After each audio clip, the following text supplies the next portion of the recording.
Alors tout d'abord, bonjour à tous. Je vous fais un briefing parce que tout simplement ce qui s'est passé, c'est que comme vous l'avez vu dans la dernière vidéo, le rectifieur quand il m'a appelé pour me dire la culasse elle est fissurée sur un logement de vis de serrage à 3 reprises, je vous en ai montré qu'une, mais elle est fissurée à 3 endroits. Donc ce qui devait sûrement arriver, c'est que l'huile passait dans cette fêlure pour se mélanger au refroidissement. Mon avis que j'avais dès le départ, justement, c'était que le joint de culasse, je voyais pas de bizarreries, de fêlures, de choses comme ça. Et effectivement, donc, ça venait pas du joint de culasse, mais ça venait donc de la culasse. Culasse HS. Et j'ai eu un autre problème. En fait, le premier épisode que vous avez vu, il a été tourné en octobre 2023. Et là, on est en mars 2024. Quand je l'ai posté, c'est-à-dire que je l'ai posté hier. Ce qui s'est passé, en fait, c'est que entre le moment où j'ai tourné, parce que j'ai récupéré plein de clips, plein de rushs, tout ce que vous voyez qui est tourné, chaque bande vidéo, on appelle ça des rushs, dans le jargon du montage. Et en fait, j'en ai perdu pas mal. Parce que j'attendais fin 2023, parce qu'en fin 2023, j'allais passer en société. La société que vous connaissez aujourd'hui. Avant, j'étais en micro.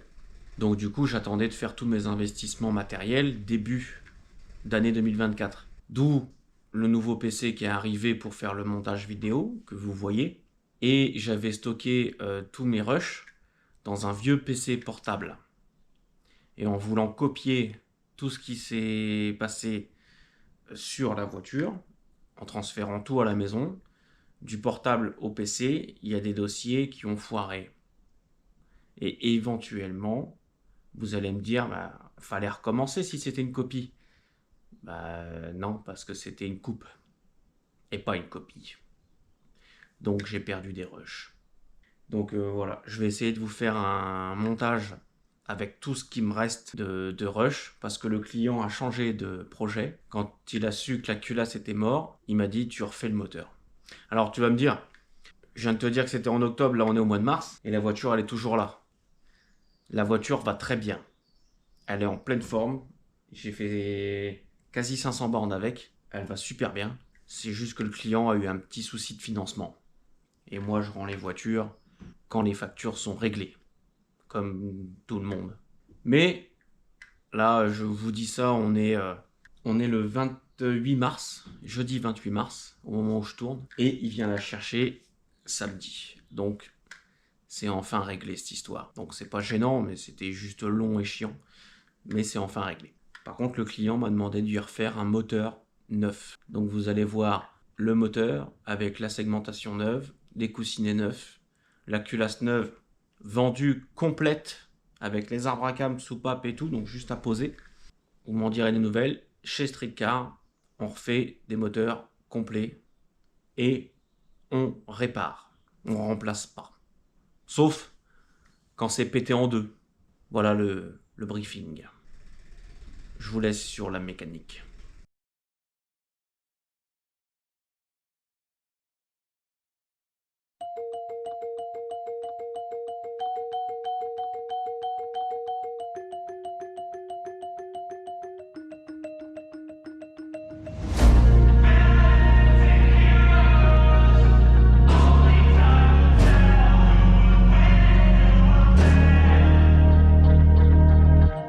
Bad things happen to good people.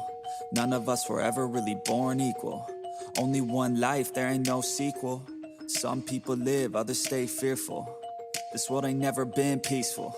You got good, always butting heads against evil. The good try to be fair, but the bad lethal. They gon' fight dirty, every single one deceitful. Stand up, I wanna see your face.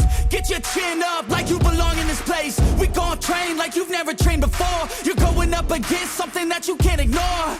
This ain't a game, this your life that we're playing with. There ain't no reset button, Rich. You gotta face your fears, you gotta scratch the itch. You gotta break through the walls and get after it. it. Only time will tell who's gonna make it. I promise you I'ma be the one who's gonna take it. I fight, I provide, leaving blood on the pavement. If you're up against me, then you better be praying, cause I'll keep punching till my knuckles start breaking. I'll keep going through the blood that I'm tasting. I won't stop till they've all seen greatness. The battle for my world just started, I've been waiting.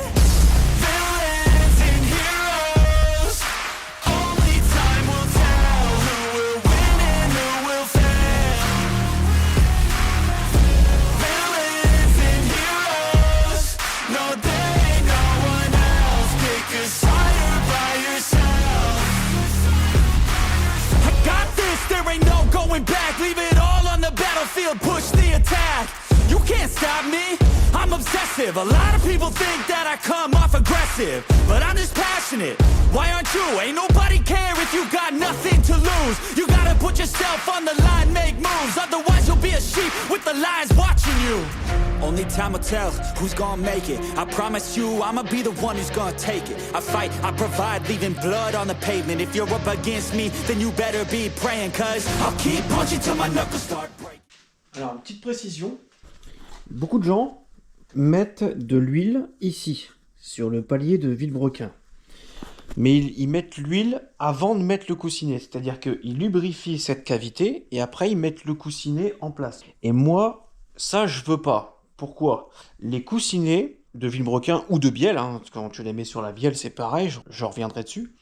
Le coussinet, lui, ne tourne pas. Il ne tourne pas dans sa cavité. Jusque-là, vous êtes d'accord. Il est posé, il est fixe. C'est le vilebrequin qui tourne dedans. Le vilebrequin tourne là-dessus, dans la partie intérieure du coussinet. Si tu mets de l'huile pour lubrifier cette cavité et que tu viens poser ton coussinet dessus, lui étant censé être fixe, ça veut dire que tu vas créer une lubrification sur un emplacement où il n'y est pas censé en avoir. L'huile, elle arrive par le trou ici, elle repasse par ce trou-là pour être dans la cavité du coussinet, d'accord ? Donc si tu mets de l'huile ici et que tu viens mettre ton coussinet, tu vas créer une facilité à sa rotation. Par exemple, quand on dit à un moteur, il a coulé une bielle. Couler une bielle, ça veut dire que le coussinet en question, c'est pas la bielle qui a coulé, hein. Il y en a plein qui... Enfin voilà, c'est un jeu de mots. Le coussinet en question s'est mis à tourner dans le palier de bielle. Là, les coussinets sont en place. Quand tu coules une bielle, ça veut dire que le coussinet, les deux, parce que tu en as un sur la bielle et un sur le palier, et les deux coussinets se sont mis à tourner dedans. Ce qui fait que là, tu as usiné la bielle, tu as bousillé tes coussinets, bien sûr, et la plupart du temps, tu as eu le temps de flinguer ton vilebrequin. La partie du vilebrequin où sont montées les bielles, c'est-à-dire le maneton, ici. Cette partie-là. Voilà. Ça, c'est des pièces usinées au micron. Donc ça, dès l'instant que ça a tourné, que ça a frotté, c'est fini. Là c'est mort. C'est vilebrequin, bielle, c'est mort. Donc, si tu crées une facilité de rotation pour inciter, entre guillemets, en clair, c'est ça. Moi, je trouve que si tu mets de l'huile à cet endroit-là, tu vas faciliter ou inciter le coussinet à tourner alors qu'il ne doit absolument pas bouger. Donc moi je préfère les monter secs et après, avant de poser le vilebrequin, je lubrifie tous mes coussinets et après je pose mon vilebrequin. Mais surtout, moi, je préconise, les gens font comme ils veulent, mais moi je préconise de les coussinets, tu les essuies parce qu'ils sont huilés déjà quand ils arrivent neufs, tu les essuies et tu les poses à sec dans leur support. Par contre, tu viens les lubrifier une fois que tu viens poser le vilebrequin ou que tu installes la bielle sur le vilebrequin. Tu viens graisser, tu viens juste mettre un film d'huile sur la partie où la pièce va être en rotation dedans. Mais la partie, le dos, la partie extérieure, qui elle n'est pas censée bouger, moi personnellement je la graisse pas. Je préfère la monter à sec, ça veut dire qu'au moins je n'incite pas le coussinet à lui créer une rotation. Et c'est surtout ce qu'il ne faut pas faire. Donc voilà, on reprend. I'll keep going through the blood that I'm tasting. I won't stop till they've all seen greatness. The battle for my world just started, I've been waiting. Villains and heroes, only time will tell who will win and who will fail. Villains and heroes, no there ain't no one else. Pick a side by yourself. Today is the day, don't waste any time, no, it's time to make a change. Up in your mind, rearrange, start thinking you're the hero headed out on your way.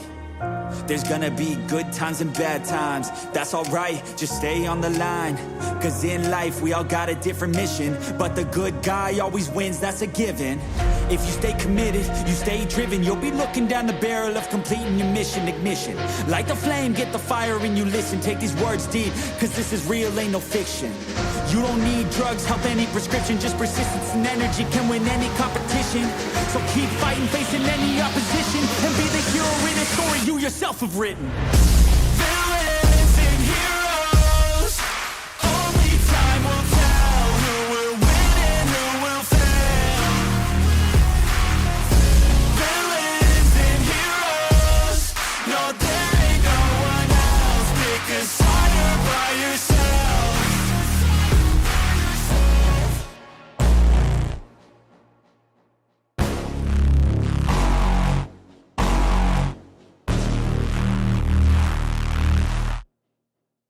Là par exemple, là ça y est, les coussinets sont en place. Donc les coussinets, ils ont été posés, chacun leur tour, tac. Donc je les ai essuyés. On pose, avant de poser le vilebrequin, on huile, on met un film d'huile sur le coussinet, tac, et on pose le vilebrequin. Donc là le vilebrequin est en place. Le vilebrequin, il a du jeu, tu vois, il bouge, comme ça.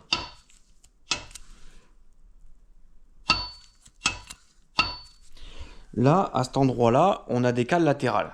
Il y a plusieurs épaisseurs, mais bon, quand tu refais un moteur d'origine, à cause d'une casse ou d'une panne, tu remets les coussinets, tu mets les coussinets de l'épaisseur originale, quoi.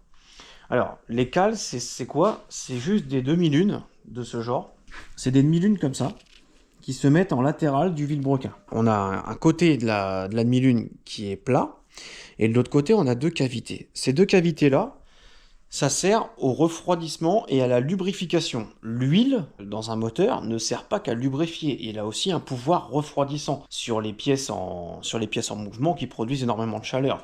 L'huile, dans un moteur, on est généralement autour entre 90 et 120 degrés. Tout moteur confondu, je parle. Donc ça, c'est important de ne pas se planter en termes de sens. Donc ces cavités-là, on ne va pas les mettre. Par exemple, si on dit que la cale, elle va à ce côté-là du vilebrequin. Alors, ces cavités-là ont un emplacement précis sur le bloc, hein. Elles ne se mettent pas n'importe où. Là, pour le coup, celles-ci, elles sont bien au milieu du vilebrequin, donc généralement sur le 3e palier. La partie qui est plate, on va la mettre le long du palier.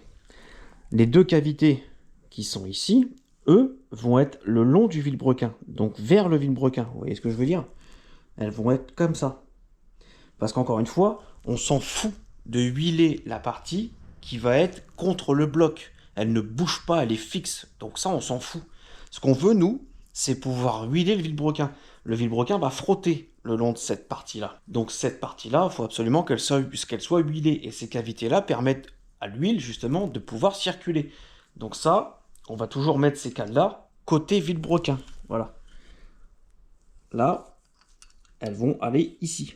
Là, par exemple, hop, c'est quoi, je vais le virer. Hop. Pour vous expliquer mieux. Voilà. Alors, tu vois, tout à l'heure j'ai dit c'est palier numéro 3. Non, c'est palier numéro 4. Vous voyez, ici on est lisse. Là on a la cavité. Et on l'a de chaque côté. Donc là, ces cales-là, comme je l'expliquais tout à l'heure, on va les mettre comme ça. Voilà, la partie lisse le long du bloc, hop, ici. Et elles viennent poser comme ça. Et cette cavité-là va frotter le long du vilebrequin et va lui permettre d'être lubrifiée. Alors là, pour le coup, sur ce moteur-là, on en a une de chaque côté du palier en bas. Il y a des moteurs où on en a une en bas, on en a une en haut. Tu vois, ça fait comme un coussinet. On a un crochet qui est en haut, un crochet qui est en bas. Et les deux se retiennent en fait. Elles ne tournent pas eux non plus. Là pour le coup, c'est pas le cas. On en a une de chaque côté. Bon, chaque moteur est fait différemment. Sur ce vilebrequin là, du coup, on va venir frotter ici, au niveau du palier qui est là. Vous voyez, ça c'est ce qu'on appelle le tourillon. C'est cette partie-là qui va être en mouvement. Le vilebrequin va tourner sur le long de cet axe. Et ici, on met les bielles. Donc le long de cet axe, ici, 5 tourillons, 4 manetons pour un moteur 4 cylindres. Vous voyez, là, on n'a rien de particulier sur les bords. Ici, non plus. Ici, non plus.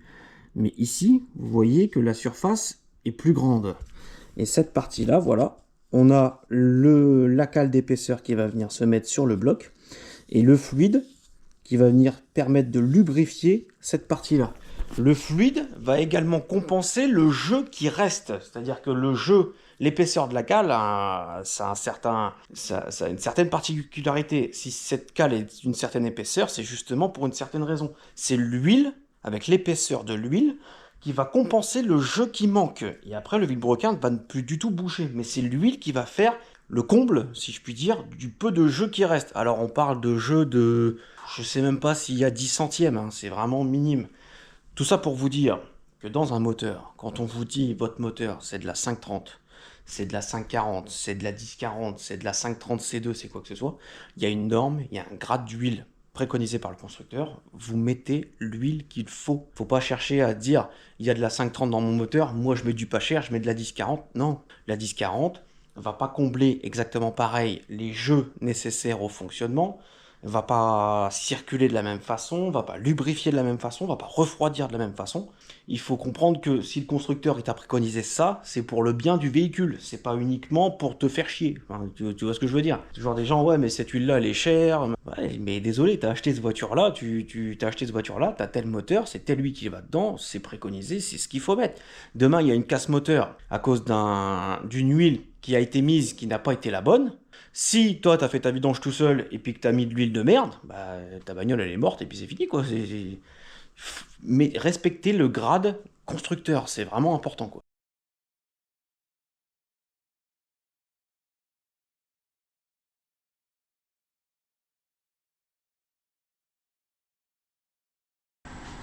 Petit détail que j'ai pas encore mentionné.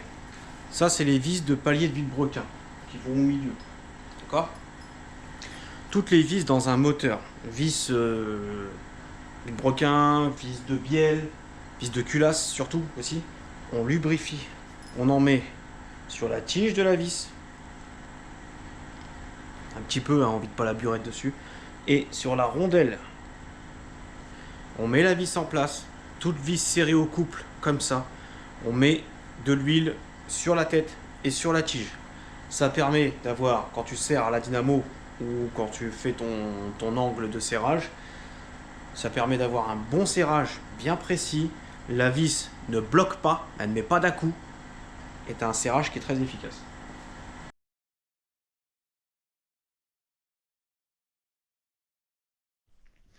Voilà, donc les gorges de segments sont nettoyées. Là, donc on va procéder au remontage des segments. Alors, quand tu achètes une pochette de segments, enfin c'est une boîte avec 4 pochettes dedans, elles sont présentées comme ça. Alors, tu as sur la pochette segment 1, 2 et 3 qui sont numérisés, tu vois, hop, tu peux pas te planter. Quand tu remontes des segments sur un piston, moi, je préconise toujours de commencer par le troisième, donc celui du bas, ce qu'on appelle le segment racleur d'huile, tout en bas, le troisième, le segment d'étanchéité au milieu, donc en deuxième place, et le premier, le segment coupe-feu. Les trois ont une utilité bien particulière. Donc déjà, moi, pour remonter, je préconise d'abord de remonter celui du bas, parce que si tu commences à remettre celui du haut, quand tu vas vouloir descendre à celui du bas, tu dois passer celui du haut, d'abord. Et c'est relativement chiant, même avec la pince. Alors le segment du bas, dans le cas présent, c'est un segment qui est en 3 parties. 1, 2, 3. D'accord? Alors, moi quand c'est comme ça, je mets d'abord la partie du bas. Un segment, les segments, ils ont un sens. D'accord? On met toujours la partie, il y a généralement un petit top qui est écrit sur le segment, qui t'indique la position dans le piston. Le top est toujours vers le haut du piston. Là, pour le cas du racleur d'huile, par exemple, là, il n'y a rien d'indiqué. Donc là, pour le coup, tu peux pas planter, ils sont uniformes, tu peux les mettre comme tu veux. Donc là, c'est pas compliqué. Quand tu veux monter ça, tu as une partie basse, la partie un petit peu ressort au milieu, et la troisième en haut. Ça fait vraiment un sandwich. Alors, on va monter tout ça. Comme ils sont très fins, tu n'es pas obligé de prendre la pince. Tu peux les monter à la main. Non seulement ils sont très fins, mais ils sont très souples. Donc, c'est pas relativement gênant. Voilà, hop.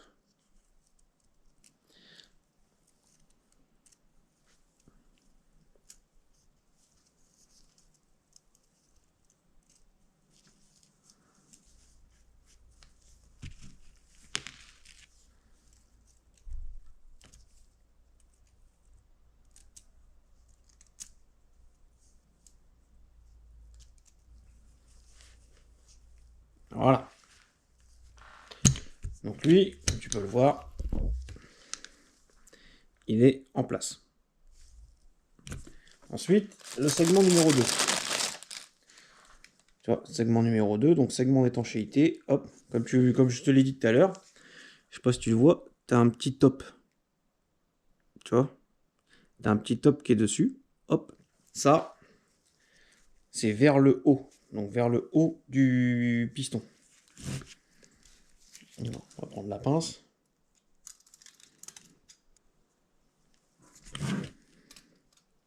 Alors, t'appuies pas comme un sourd sur la pince, juste vraiment avoir un petit peu de jeu pour l'emmener dans sa gorge, parce que les segments cassent assez rapidement. Hein.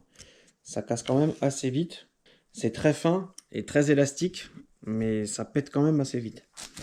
Et après, pareil, t'inspectes le segment, hop.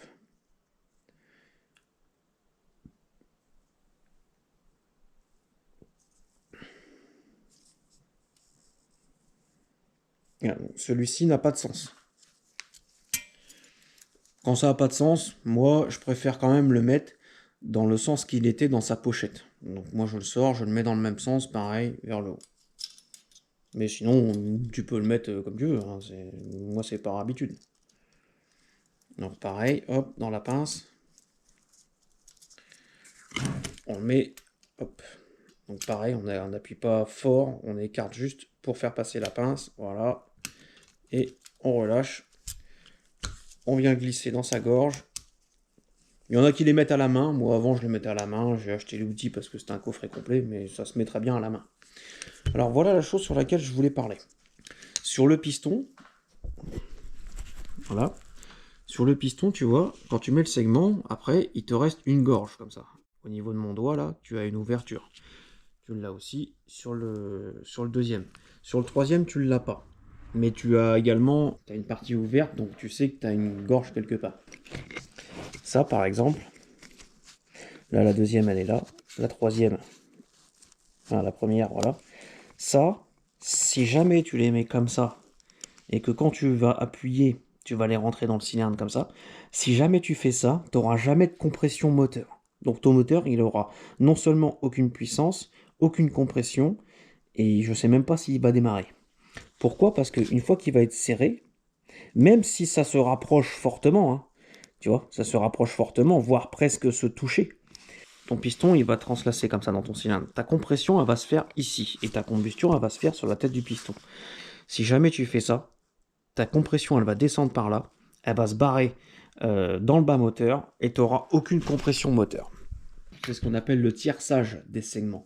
Ça, si jamais tu les laisses comme ça, comme ils sont, comme je viens de te les montrer là, tu n'auras aucune compression moteur. Et là, je te garantis que tout ce que tu as fait, non seulement tu vas devoir redémonter pour le faire, parce que tu n'auras vraiment pas de compression. Et tu n'auras pas du tout moyen de démarrer. Donc c'est hyper important, il ne faut surtout pas négliger cette partie-là.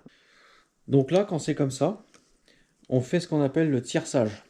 Donc le tierçage, on prend tous les segments, et on place les gorges à 120 degrés l'une de l'autre. Voilà. On en a une d'un côté, on en a une de l'autre, et on en a une au milieu, dans le rayonnage des deux, tac, à peu près. 120 degrés l'une de l'autre. Là, avant que la compression, elle passe par un segment, elle fasse le tour du piston, elle repasse de l'autre côté, etc., avec la vitesse où il circule dans le cylindre, tu auras ta compression. Lui, il est prêt à remonter dans le cylindre. Donc ça, tu ne le remontes pas à sec. Tu graisses ton cylindre, tu graisses ton piston, tes segments surtout. Après, tu viens serrer les segments dans leur gorge et tac, tu le fais descendre doucement. Attention au piston. Tu as sur le piston des empreintes de soupape. Plus grosses d'un côté, plus petites de l'autre. Soupape d'échappement, toujours un diamètre plus petit. Soupape d'admission, un diamètre toujours supérieur à la soupape d'échappement. Ça, quand tu vas la rentrer dans ton cylindre, fais attention à ne pas te planter de sens. Si jamais quand tu remontes ta culasse, tu t'es planté dans le sens de tes pistons, quand tu vas démarrer, les empreintes que tu vois, les soupapes viennent à fleur. Donc si tu mets tes soupapes d'admission au-dessus de tes empreintes de soupapes d'échappement, vu qu'elles sont plus grosses, là tu vas avoir une connexion entre les deux. C'est pareil, tu peux redémonter, tu peux recommencer. Le boulot que tu as fait, ça sert à rien. Donc fais attention à tous ces détails-là au moment où tu remontes l'embiellage. Donc le bas moteur, vilebrequin, bielle, piston. Quand tu remontes tout ça. Donc là, je vais me monter tous les segments sur chaque piston. Une fois que ça c'est fait, on insère les coussinets de bielle sur leur logement. Et après, on peut commencer à la repose des pistons bielle dans le bloc.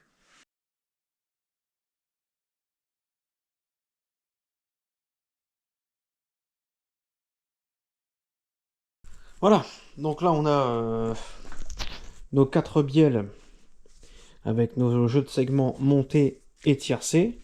On a également nos coussinets de bielle neufs mis en place sur les bielles et sur les paliers. Voilà, donc les vieux coussinets qui sont là. Et puis maintenant il ne reste plus qu'à rentrer tout ça dans le bloc moteur. Quand on rentre des bielles dans un moteur, un ensemble bielle-piston, on met toujours les 2 bielles et les 2 pistons sur le même axe de maneton. Sur un 4 cylindres comme celui-ci, sur le vilebrequin, on a le deuxième et le troisième cylindre sur le même axe de maneton. Ça, c'est le maneton. Quatrième et le premier, on a le même axe. C'est pas une question technique ou quoi que ce soit, c'est par logique et par facilité, parce que là, ton vilebrequin, il tourne tout seul. Quand il a 4 bielles avec 4 pistons et 4 jeux de segments neufs dans le bordel, quand tu veux le tourner, tu le tournes plus à la main. Moi, je préconise plutôt de partir sur la pose des 2 bielles à chaque fois. Donc, tu poses les 2 extrémités, tu finis par poser les 2 centrales, ou tu poses les 2 centrales, tu peux poser les 2 extrémités, qu'importe. Juste faire attention quand tu remontes le sens du piston. Si il est comme ça, tu le remets comme ça. Tu t'amuses pas à le mettre comme ça. Niveau de la bielle, c'est pas gênant du moment que le palier va dans le même sens. Au niveau des pistons, avec les soupapes, là ça va devenir compliqué. Là.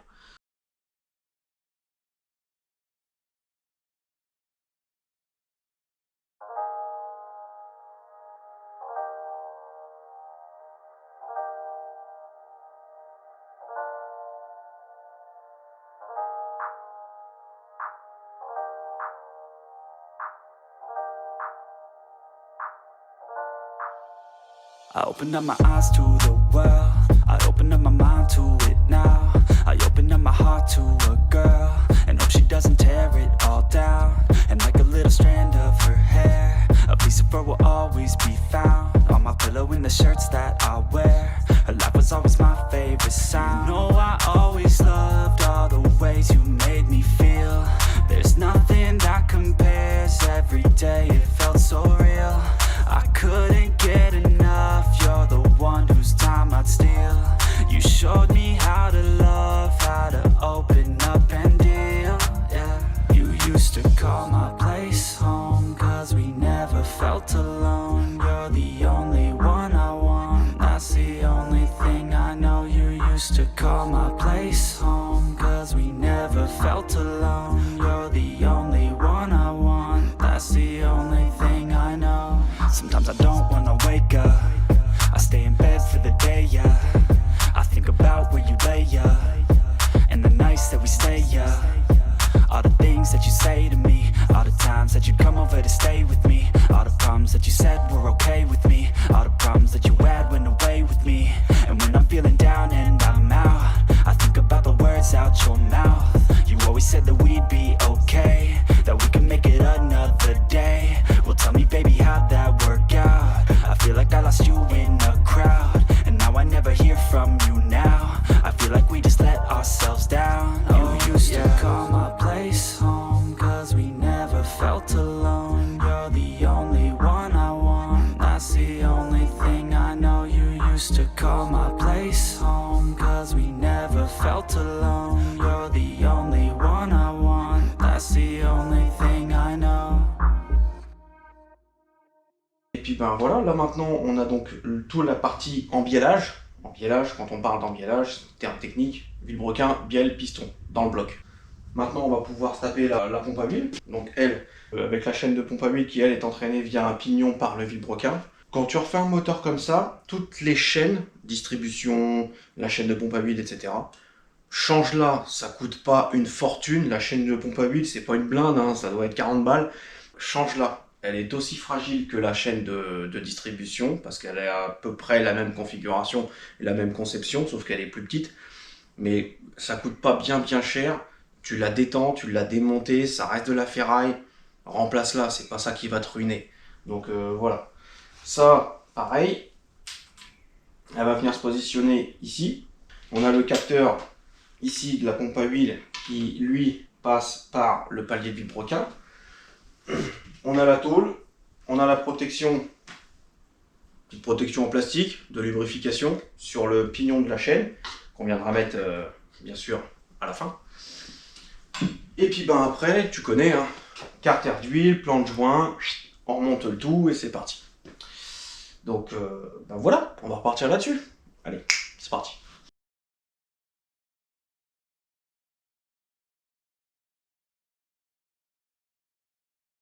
Ben voilà, une bonne chose de faite. Pompe à huile en place. Pour la pompe à huile, il n'y a pas de coupe de serrage sur ce moteur-là. Donc tu montes la pompe à huile, tu vas au feeling, hein, tu vas pas avec une barre non plus. Là. Tu vas au feeling, tac, tac, tu bloques, ça suffit. Pas besoin de serrer, ça reste des filets en alu, donc pas non plus faire le fou. La chaîne de pompe à huile, elle est en place. C'est bon avec le pignon, donc directement sur le vilebrequin. Donc bah là c'est bon, on va le retourner et puis on va se faire l'autre côté. Carter d'huile, c'est en place. Le bas, il est fait. Alors, comme tu t'en doutes, maintenant, une partie délicate. Enfin, délicate, non. Ce moteur-là, comme tu le sais, il a eu une culasse HS.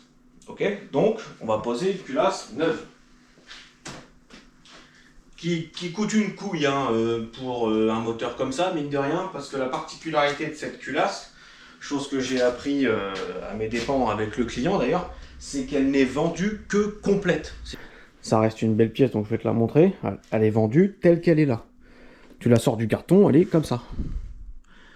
Donc avec la distribution variable, les arbres à cam, les linguets, les poussoirs, les soupapes qui sont en place, etc., etc. Ils ont même mis l'appareil de gestion de la distribution variable. Comme tu vois, elle est neuve, quoi. Elle est vraiment neuve. Donc ça, mine de rien, tu vois, le plan de joint nickel, les soupapes neuves, tout. Donc ça, c'est prêt à poser là-dessus. Donc déjà, c'est vendu une couille, donc t'as pas intérêt à faire de la merde. Et en plus de ça, donc elle est vendue que complète. C'est-à-dire que si tu pètes une culasse sur ce moteur-là, bah, t'as de fortes chances pour que ça te coûte quand même un billet. Hein. Tu peux pas faire dans le cadre où ta culasse, elle est naze. Si ta culasse, elle est naze, tu la démontes. Il faut que t'en rachètes une, malheureusement. Si elle est sauvable, il n'y a que le rectifieur qui te le dira. Si elle est sauvable, tu démontes toute la partie arbre à cam, distribution variable, etc. Tu démontes tout. Et puis tu l'envoies en éprouvage. À l'éprouvage, il va te dire déjà si elle est fissurée. Après, il va pouvoir la rectifier. Donc peut-être que ta culasse, peut-être que la tienne à toi, elle sera sauvable. Lui, c'était pas le cas. On va remettre une culasse neuve. Chose que je veux expliquer. Je estime que parmi vous, il y a sûrement des gens vraiment débutants. Déjà, j'explique pas tout. Parce que sinon, vous avez une vidéo de 3 heures. J'ai pas le temps de faire toute la théorie là-dessus. J'en ferai d'autres des moteurs. Donc à chaque moteur, j'explique différentes phases du montage avec différentes astuces. Comme ça vous incitera à regarder toutes les vidéos sur les moteurs. Le joint de culasse, j'insiste un peu là-dessus. Alors après le montage de la culasse, il n'y a rien de compliqué. Une fois qu'on a posé le joint, on pose la culasse. Les vis, comme je vous l'ai dit, on graisse la tête. Le dessous de la tête, on graisse le filet. Et on fait nos phases de serrage. Là-dessus, ceux qui sont en métier savent très bien. Ceux qui bricolent le savent aussi. Les novices, ça fait plusieurs fois que je le dis maintenant. Il n'y a rien de compliqué, une fois qu'on a posé le joint, on pose la culasse, on met les vis, on a un ordre de serrage, on a des phases de serrage, chose que tout est stipulé dans une revue technique. Par contre, je voulais insister sur le joint de culasse.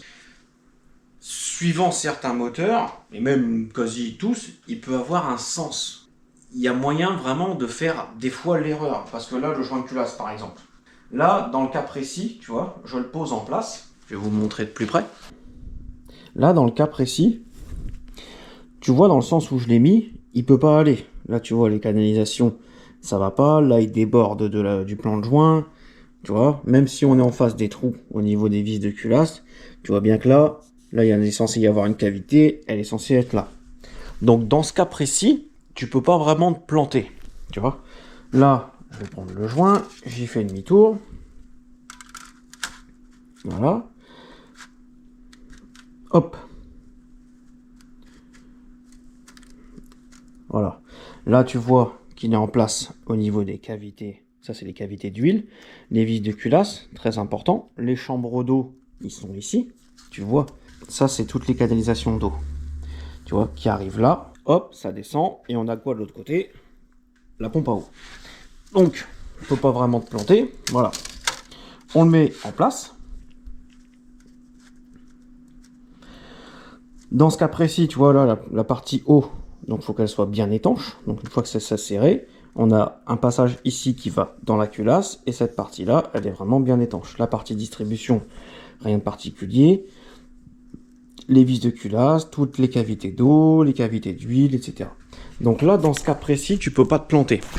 Mais, il y a des moteurs. Le joint de culasse, il est uniforme, déjà. Des deux côtés, c'est déjà arrivé. Et tu as un repère où tu as des points. Tu vois, par exemple, là, sur celui-là, tu as des points là. Tu vois, ici à mon doigt, là, tu as des points. Mais, sur celui-là, tu as les mêmes de l'autre côté. C'est trompeur. Mais sur un joint de culasse, si tu regardes bien, tu as des points que d'un côté. Tu vois, ils sont là, mais ils sont pas là. Et tu as des joints où ils sont percés, ces points-là.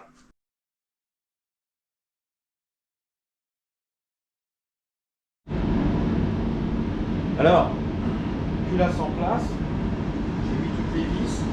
Il y a des vis plus petites que d'autres sur ce moteur-là. On a 10 vis de culasse, comme je vous ai montré juste avant, classique, même diamètre, même longueur. On a deux vis plus petites en diamètre, avec une longueur plus courte. Et on a une toute petite vis à l'extérieur, vraiment à l'extérieur de la culasse. Toutes ces vis sont incomplètes. Alors, je n'avais pas les coupes de serrage. J'ai appelé mon pote Romain, fournisseur, salut mon gros, qui m'a envoyé les coupes de serrage et l'ordre de serrage. Là, on a 13 vis avec un ordre bien précis. Distribué là, donc 1, 2, en escargot, 1, 2, 3, 4, 5, 6, 7, 8, 9, 10, 11, la petite à l'extérieur, 12, 13. Donc première passe pour les boulons de 1 à 10. Donc les 10, 30 newtons. La deuxième passe, enfin là, toujours en phase 1, pardon, boulon 12 et 11, 15 newtons. Et le boulon 13, 25 newtons. Ça, c'est pour la première phase. C'est parti.